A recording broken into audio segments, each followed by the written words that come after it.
that weapon is not just pointed at other people, other countries. It's pointed at you. If you. With respect to the Chinese calls, I routinely. Military's become, let's call it, very confusing lately. We've got Staff Sergeant Woke over there who's going to point a weapon at you. We got Miley that's off the reservation.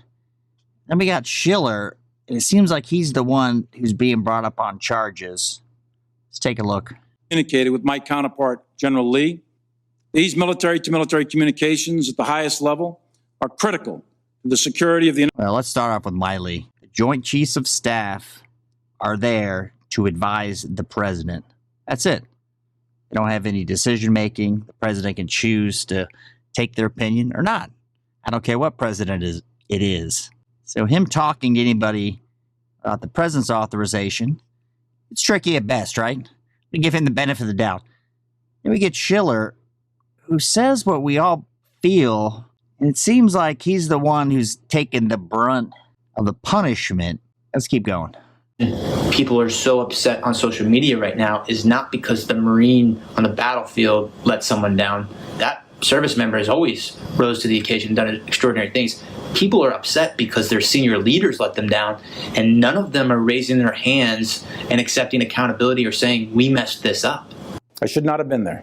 My presence in that moment and in that environment. Well, you say, oh, there's Miley apologizing. No. He's not apologizing anything to do with Afghanistan.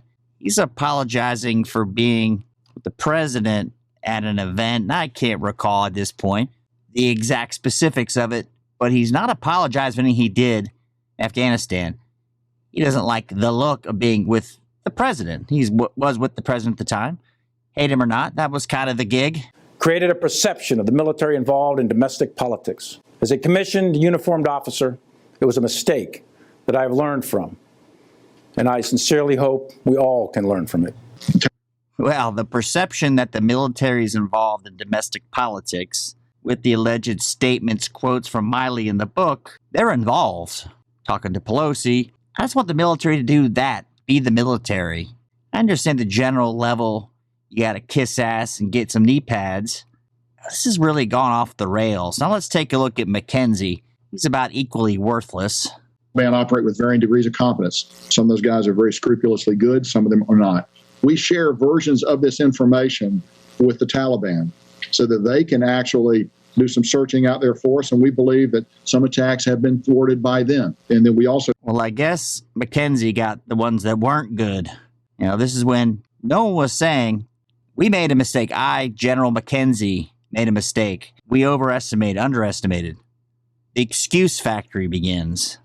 These guys are really pretty good. Generally, we get info.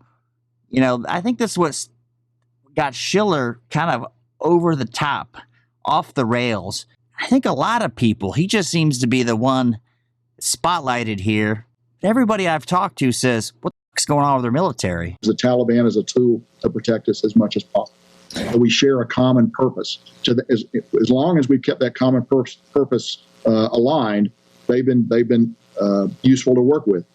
I'm not sure what the common purpose was. Instead of saying, we relied on the Taliban, we shared intel, 13 people died, we made a mistake. No, the excuse factory. And this is where Schiller kicks in. Not to mention Staff Sergeant Woke talking about, hey, we're going to point a gun at you in the event of martial law. We don't need those kind of details.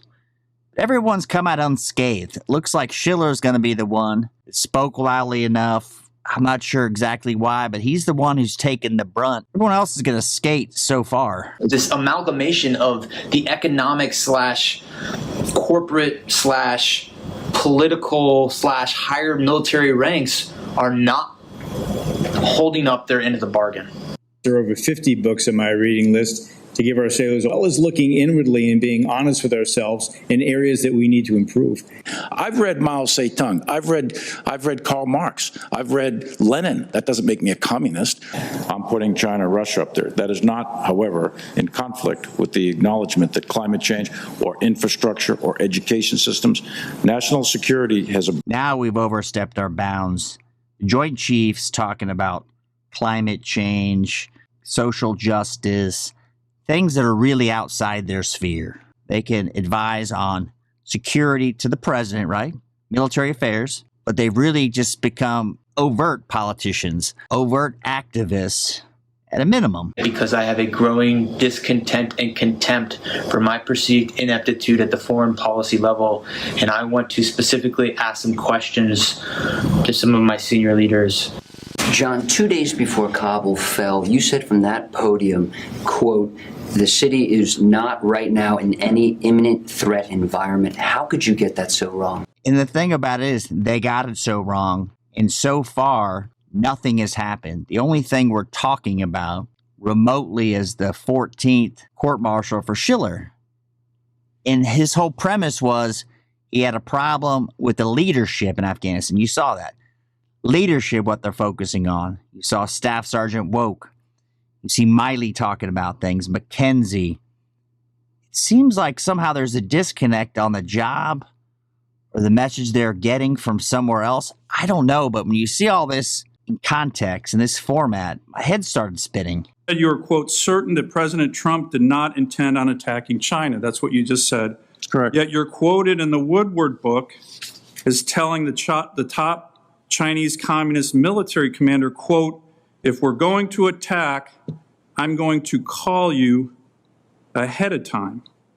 What I said, if there's going to be a war, if there's going to be an attack, there's going to be a lot of calls and tension ahead of time. But what you're going to get called. You're going to get called. Your testimony was that you were certain President Trump would not attack. That's your testimony this morning. That is true. That is absolutely. I don't know what fantasy crazy town I'm in. We get a senator, I believe, or a congressman, I can't recall who he is, asking a question. The president wasn't going to attack, but we're going to call him anyway. We got to step back and go, you're a Joint Chiefs. You advise the president. You give him your opinion. Whatever president picks and chooses what they want to do based on your advice. That's it. Miley got way too big for his britches. And then you see Schiller, and I don't know how much of what he's doing is emotional, strategic. Houston, we got a problem here with these guys. Try to watch the whole thing in its format of just statements that are made, and nobody takes any responsibility. I was communicating to my Chinese counterpart to de-escalate the situation. And I told him that we are not going to attack. President Trump has no intent to attack. But there was no alleged attack. Do you see this? Like, de-escalate a situation that didn't exist. And again, it's not his role to call heads of state. His role is to advise the president. The president can say, thank you very much. General Miley, I'll take it under consideration and move on. You could see how lieutenant colonels in the military would go, we've got a bunch of total jackasses as generals on the front-facing part of the military. I told him that repeatedly, and I told him if there was going to be an attack, there'll be plenty of communications going back and forth. Your intel system's going to... Stop opining about things you don't understand. It ain't gonna fly. It ain't gonna fly. I'm not the first one to call Commanding General's hotline, nor the CID hotline to report you for threats online. It ain't gonna fly. You think you're above the law. I am willing to throw it all away to say to my senior leaders, I demand accountability. John, 2 days before Kabul fell, you said from that podium, quote, "The city is not right now in any imminent threat environment." How could you get that so wrong? In the moment that I said it, Lucas, it was true. That is. I know that's a repeat, but I can't get over it. 24 hours. And the moment I said it was true. Not, I'm sorry, we made a grave error in our calculation. In the meantime, Schiller speaks out. Staff Sergeant Woke's going to point a gun at you, the young lady. And people are genuinely upset. And it could just be perception. We've got a bunch of high-vis people that are talking too much. But it seems like a lot of selective enforcement, selective prosecution, book deals for one, dishonorable discharge for another. That is then why would true. you? And I was communicating to my Chinese counterpart to de-escalate the situation. And I told him that we are not going to attack. President Trump has no intent to attack. And I told him that repeatedly. And I told him if there was going to be an attack, there'll be plenty of communications going back and forth. Your intel system's going to... And I'll say, as a person that's not at 20 years, I feel like I have a lot to lose. If you play chess, you can only see 2 to 3 moves out because there's too many variables. Doesn't seem to Schiller's point, like the generals have a lot to lose. They make grave errors. They talk about communicating with heads of state, realizing their job is to give advice to the president, saying how they spoke in this case with Nancy Pelosi. And it could be any president. If you don't like Trump, fine.